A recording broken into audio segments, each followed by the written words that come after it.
Kharif season ప్రారంభమై నెల రోజులు దాటింది. తొలకరి వర్షాలతో రైతులు వివిధ పంటలు సాగు చేశారు. అయితే జూన్ మొదటి వారంలో కురిసిన వర్షాలు మినహా నేటి వరకు చినుకు జాడలేదు. విత్తనాలు వేసిన పొలాల్లో మొలకలు మాడుతున్నాయి. అనంతపురం జిల్లాలో నెల రోజులుగా వర్షాలు లేక రైతులు ఇబ్బంది పడుతున్నారు. వేరుశెనగ, పత్తి, చిరుధాన్య పంటలు సాగు చేసిన కర్షకులు ఆకాశం వంక ఆశగా చూస్తున్నారు. చినుకు అలక, గాలుల మోతతో ఆందోళన చెందుతున్న అన్నదాతల నేపథ్యంలో ఖరీఫ్ స్థితిగతులపై జేడీఏ శాస్త్రవేత్తతో మా ప్రతినిధి లక్ష్మీప్రసాద్ ముఖాముఖి ఇప్పుడు చూద్దాం. ఖరీఫ్ సీజన్ ప్రారంభమై నెల రోజులు దాటిపోయింది. అనంతపురం జిల్లా వ్యాప్తంగా వర్షపాతం ఎలా ఉంది, ఇక్కడ రైతులకు అవసరమైన విత్తనాలు, ఎరువులు, పురుగుమందులు అవన్నీ సరఫరా ఏ మేరకు జరిగింది అనే విషయాలు చెప్పడానికి జేడీఏ శ్రీనివాసులు గారు మనతో ఉన్నారు. సార్, మనకు దాదాపుగా నెల రోజులు పూర్తయింది. తొలుత వర్షాలు వచ్చాయి. ప్రధానంగా ఏ పంటలు సాగు చేస్తున్నారు జిల్లాలో? మీరు ఏ విత్తనాలు రైతులకు అందించారు? మన అనంతపురం జిల్లాలో 7.96 లక్షల హెక్టేర్లు మనకి సాధారణ విస్తీర్ణం, మనకి అన్ని రకాల పంటలు ఇక్కడ సాగు చేయడం జరుగుతుందండి. సో ఈ సంవత్సరం మనం ఈ ఖరీఫ్ కి 3,40,000 క్వింటాల వేరుశెనగ విత్తనాలని మేము వివిధ రకాల ఏజెన్సీల ద్వారా సరఫరా చేయడానికి సిద్ధం చేయడం జరిగింది. అంటే జూన్ 4వ తారీఖు నుంచి మేము విత్తనాలు అనేవి రైతులకు ఇవ్వడం జరుగుతూ ఉంది. ఇప్పుడు దాకా మేము ఆల్రెడీ 2,09,000 క్వింటాల వేరుశెనగ విత్తనాలు రైతులకి ఇవ్వడం జరిగింది. అదే విధంగా మనం కందులు చూసినట్లయితే మనకి 1,312 క్వింటాలు మనం రైతులకు ఇవ్వడం జరిగింది. నవధాన్యాల విషయానికి వచ్చినట్లయితే 37,000 కిట్లు మనం రైతులకి విత్తనాలు సరఫరా చేయడం జరిగింది. మనకి జూన్ లో మనకి సాధారణ వర్షపాతం 63.9 mm గాను మనకి 63.9 mm వర్షపాతం అనేది నమోదు అవటం జరిగింది. అదేవిధంగా ఈ జూలై నెల విషయాన్ని చూసినట్లయితే మనకి 67.4 mm గాను ఈ రోజుకి గాను 4.9 mm వర్షపాతం అనేది నమోదయ్యాయి. ఇప్పుడు దాకా ఏ విత్తనాలు రైతుల చేతిలో ఉన్నాయి, ఏ పంటలు సాగు చేశారు, దాదాపు ఎంత విస్తీర్ణంలో ఏ పంటలు సాగయ్యాయి? మనకి గత సంవత్సరంతో పోల్చుకున్నా కూడా ఇదే టయానికి మనకి 50,000 హెక్టేర్లలో రకాల పంటలు అనేవి సాగు చేయడం జరిగింది. ముఖ్యంగా వేరుశెనగ చూసినట్లయితే 40,000 హెక్టేర్ల దాకా మనకి సాగు చేయడం జరిగింది. మిగతావి మనకి కందులు గాని, ఆముదాలు, మొక్కజొన్న విత్తనాలు తీసుకెళ్లారు. ఇంకా కొంతమంది వర్షం పడ్డ వాళ్ళు వేస్తా ఉన్నారు. వర్షం కోసం ఎదురు చూస్తారు. కాకపోతే ఏంటంటే వర్షం కానీ వస్తే రైతులు వేసుకోవడానికి సిద్ధంగా ఉన్నారు. విత్తనం అయితే సిద్ధంగా ఉంది. గత ఖరీఫ్ లో కొన్ని పంటలకు గిట్టుబాటు ధర రాలేదు. రైతుల నుంచి వాటిని కొనుగోలు చేయడానికి ముందుకు ఎవరు రాలేదు. వ్యాపారస్తులు, రైతు కూడా అమ్ముకోలేకపోయాడు. ఇంకా ఇంట్లోనే ఉన్నాయి వేరుశెనగ, కందులు, శనగలు ఇట్లా. ఈసారి పరిస్థితి ఎలా ఉంది? ఆ పంటలు వైపు రైతులు మొగ్గు చూపుతున్నారా, లేదా ప్రత్యామ్నాయ పంటల వైపు ఏమన్నా వెళ్తున్నారా? అంటే గత సంవత్సరం రేటు తక్కువగా ఉన్నప్పటికీ మన ప్రభుత్వం వారు ఆల్రెడీ కనీస మద్దతు ద్వారా రైతుల దగ్గర నుంచి పర్చేజ్ చేయడం జరిగింది. ఈ సంవత్సరం కూడా రైతులైతే మనకి ఇక్కడ ఉన్నటువంటి ప్రత్యేక పరిస్థితుల వలన సాంప్రదాయంగా వేసేటటువంటి పంటలు వేయడం జరుగుతూ ఉంది. మొగ్గు చూపుతానే ఉన్నారు. కాకపోతే ఏంటంటే నవధాన్యాల మీద ఎక్కువ శ్రద్ధ చూపిస్తూ ఉన్నాం. గత సంవత్సరం 3 లక్షల కిట్లకు గాను మనం ఇచ్చింది 1,70,000 కిట్లు మనం రైతులకి ఇవ్వడం జరిగింది. గత సంవత్సరం కొంత మధ్యలో వర్షాభావ పరిస్థితులు ఉండటం వల్ల అప్పుడు కంటింజెన్సీ కింద, ప్రత్యామ్నాయ పంటల కింద మనం 100% సబ్సిడీ కింద మనం నవధాన్యాలు కూడా ఇవ్వడం జరిగింది. కాబట్టి ఇప్పుడున్న పరిస్థితుల ప్రకారం అయితే ఈ నెలాఖరు దాకా, అంటే యాక్చువల్గా 15 దాకా మనకు టైం ఉంది. ఇంకా కొంతమంది వర్షం కానీ కురిస్తే ఈ నెలాఖరు దాకా కూడా వేసే అవకాశాలు ఉన్నాయి. కాబట్టి రైతులు వేసుకోవచ్చు. విత్తనాలు అయితే సిద్ధంగా ఉన్నాయి. ఈ వాణిజ్య పంటల విషయానికి వస్తే మొక్కజొన్న, పత్తి ఇలాంటివి, దీని మీద ఏమన్నా మనము రాయితీలు ఏమన్నా ఇస్తున్నామా? గత సంవత్సరం అయితే మనం ఆముదాలు గానీ, మొక్కజొన్నకు గానీ 50 రూపాయలు మాత్రమే ఇచ్చేవాళ్ళం సబ్సిడీ. ఈసారి 100 రూపాయల సబ్సిడీ గవర్నమెంట్ ప్రకటించడం జరిగింది. కాబట్టి రైతులు తీసుకుని వెళ్ళడానికి సిద్ధంగా ఉన్నారు. ఎరువుల విషయానికి వస్తే ఎరువుల నిల్వల సన్నద్ధత వ్యవసాయ శాఖ పరంగా ఎలా ఉంది? ఏ ఎరువులు ఎక్కువ రైతుల వైపు నుంచి డిమాండ్ ఉంది? జనరల్ గా ఏంటంటే రైతులు మనకి యూరియా, డిఏపి కాంప్లెక్స్లు ఎక్కువగా మనకి వాడకం జరుగుతుంటది రైతులు వేసేది. కాబట్టి ఇప్పటికైతే మా దగ్గర 27,000 మెట్రిక్ టన్నుల స్టాక్ అయితే నిల్వ ఉంది. అవి రైతులకి ఇప్పుడు వేసినటువంటి పంటలకి సరిపోతుంది. అదే విధంగా మాకు ఇచ్చినటువంటి ప్లాన్ ప్రకారంగా రేకు వస్తా ఉంది, ఎరువులు వస్తా ఉన్నాయి. అవన్నీ కూడా బఫర్ స్టాక్ కూడా పెట్టి ఉన్నాం మేము. భూసార పరీక్షల ఆధారంగా ఎరువుల వినియోగం జరుగుతుంది అనేది మీరు అంటున్నారు.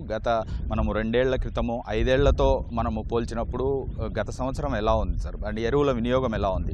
పెరిగిందా, తగ్గిందా? గత సంవత్సరంతో, అంటే అంత ముందు సంవత్సరంతో పోల్చుకుంటే గత సంవత్సరంకి మనకి 20% వినియోగం తగ్గిందండి. అదే విధంగా మనం ఏం చేస్తున్నామంటే ఈ సూక్ష్మధాతు పోషకాలు కూడా మనం అందజేస్తా ఉన్నాము రైతులకి. ప్రతి మండలంలో కూడా ఒక 10 ఎక్స్పెరిమెంటల్ ప్లాట్లు మేము చేయడం జరిగింది. ఏవైతే ఏదైతే సూక్ష్మధాతు పోషకాలు అయితే మనం ఏదైతే ఇచ్చామో అవి వేసిన రైతు ప్లాట్ కి వేయని ప్లాట్ కి కంపారిజన్ చేసుకుని మేము చూసినట్లయితే మనకి 10 నుంచి 12% మనకి దిగుబడి రావడం పెరిగింది. సార్, రాష్ట్ర ప్రభుత్వము జబా అనేది ఈసారి కొత్తగా ప్రవేశపెట్టింది. క్షేత్రస్థాయిలో రైతుల నుంచి ఎలా స్పందన ఉంది? మనము డిపార్ట్మెంట్ పరంగా ఎలా ప్రచారం చేస్తున్నాం? ఈ సంవత్సరమేనండి అది మనకి ఒక 5 జిల్లాలకు ఇచ్చినారు. అంటే రాయలసీమలో ఉన్నటువంటి 4 జిల్లాలు మరియు ప్రకాశం జిల్లా కలిపి ఇచ్చారు. మనకి 9,200 హెక్టేర్లలో మనకి వేయమని చెప్పి, అదేవిధంగా వ్యవసాయ శాఖతో పాటు హార్టికల్చర్ ఉద్యాన శాఖ వారికి కూడా ఇవ్వడం జరిగింది. సో దీన్ని మనం వేరుశెనగ విత్తనంతో పాటు అంటే కంపెనీ వారు చెప్పిన ప్రకారం వాళ్ళు ఇచ్చినటువంటి రికమెండేషన్ ప్రకారం విత్తనంతో పాటు విత్తుకుంటే అది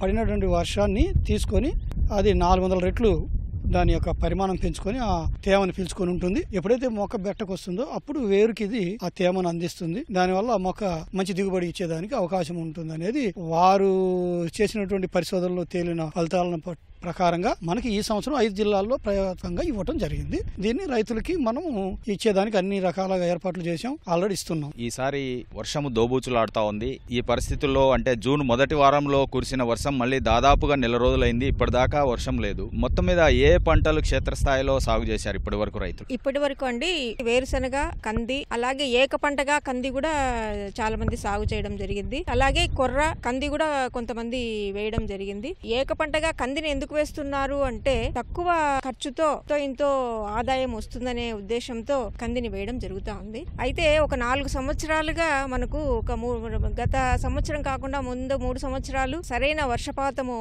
పడక చాలా దెబ్బతినడం జరిగింది. పంట రాని పరిస్థితుల్లో రైతులు వేరే పంటలకు మొగ్గు చూపుతున్నారు. ఈ సందర్భంలో మనం ఏం చెప్తున్నామంటే 10 ఎకరాలు ఉన్నటువంటి రైతు ఏకంగా వేరుశనగ మాత్రమే పోకుండా వేరుశనగ, కంది అంతర పంటగా 50% విస్తీర్ణంలో వేసుకొని తర్వాత చిరుధాన్యాల పంటలు కూడా మనం వేసుకున్నట్లయితే మనకు ఖర్చు తగ్గుతుంది, నష్టం ఏమీ లేకుండా మనకు ఆదాయం అనేది వస్తుందనేసి మనము చెప్తా ఉన్నాము. అలాగే పత్తి కూడా కొన్ని ఏరియాల్లో వేస్తున్నారు.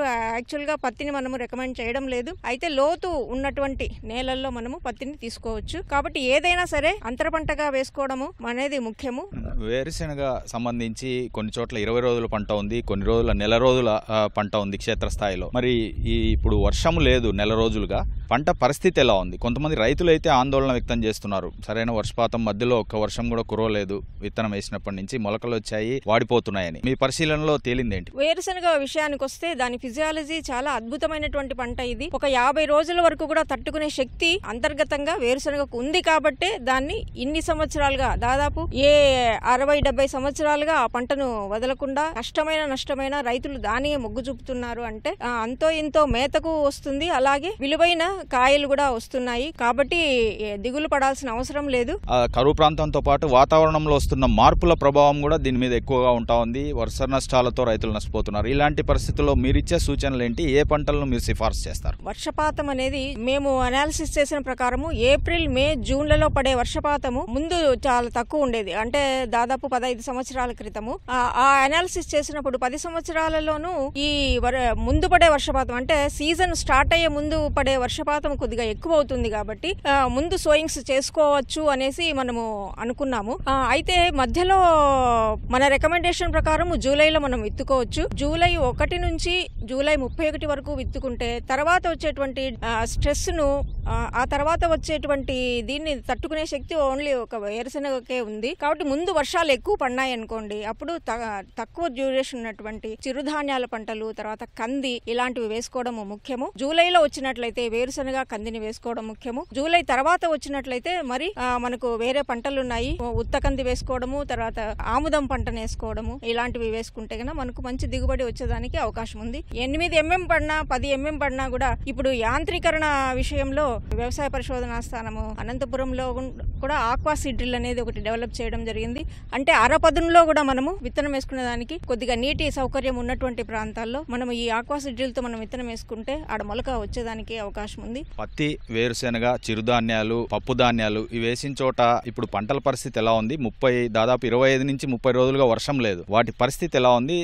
ఎన్ని రోజుల లోపల వర్షం వస్తే అవి సర్వైవల్ అవుతాయి? కంది ఏమంటే మొలక వచ్చి ఉంటుంది, దీనికి ఏమంటే పురుగులు అనేటివి కొద్దిగా అటాక్ అవుతూ ఉంటాయి. ఇప్పుడు ఇంకా ఎన్ని రోజుల లోపల వర్షం వస్తే ఇబ్బంది ఉండదు అని చెప్పుకోవచ్చు? మిగతా పప్పు ధాన్య పంటలు కావచ్చు, అంటే దాదాపు 20 నుంచి 30 రోజుల వరకు తట్టుకుంటాయండి. ఏ పంట అయినా గానీ మొలకెత్తిన 20 రోజుల నుంచి 30 రోజుల వరకు తట్టుకుంటాయి. ఇది ఇంకా సీజన్ సీజన్ స్టార్ట్ అయింది కాబట్టి మనం ఆశాజనకంగానే ఉండాలి. పడుతుంది ఖచ్చితంగా. ఇప్పటికే ఖరీఫ్ సీజన్ లో ఉన్న 3 నెలల కాలం ఏదైతే ఉందో 1 నెల రోజులు దాటిపోయింది. ఇంకా ఏ పంటలు ఏ పీరియడ్ వరకు వేసుకునే అవకాశం ఉంది? ఈ నెల చివరి వరకు కూడా మనము అన్ని పంటలు కూడా వేసుకునే దానికి అవకాశం ఉంది. జూలై తర్వాత ఏ పంటలైతే మనము సజెస్ట్ చేస్తామో అవి కనీస దూరాలు మార్చుకొని వేసుకునే దానికి అవకాశం ఉంది. ఆగస్టు 15 నుంచి మనం వేసుకున్నట్లయితే పంట అయితే వస్తుంది, కానీ అది మనకంత లాభదాయకంగా ఉండదు. ఈసారి ఖరీఫ్ లో రైతులు లాభదాయక దిగుబడులు సాధించడానికి ఇప్పటికే వ్యవసాయ శాఖ రైతులకు అవసరమైన ఉత్పాదకాలన్నీ అందించడం జరిగింది. అదే విధంగా వ్యవసాయ శాస్త్రవేత్తలు కూడా ఎప్పటికప్పుడు రైతులకు వాతావరణం సంబంధించి గానీ వాళ్ళు క్రిమి కీటకాలతో పంట నాశనం అవ్వకుండా